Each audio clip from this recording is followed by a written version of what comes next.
guys, tingnan natin kung aandar pa yung ano. Ayan. Okay, ay hindi nagkakarga, mahina. So i-start ko muna para ma-engage natin kung anong kalalabasan ng ginawa nating trabaho. So ayan ang ano, RPM natin.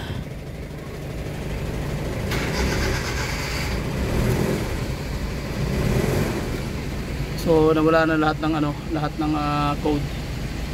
So yung kanyang ano, yung fuel sila na rin yung gauge. So kanina umilaw yan. So ang gagawin natin ngayon, i-check natin yung ano, yung mechanism nito. Kita nyo, gano'n pa siya. Pinadar ko lang para mag-calibrate yung kanyang system sa electrical kung wala bang mga sunog.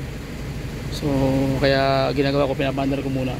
Mamaya natin ilalagay ko muna yung lahat ng system doon, sa itatago ko muna, tapos ikaka-ano ko na, i-engage ko na yung transmission. Tapos makuha natin na walang short circuit yung ginawa natin mga tira. Okay?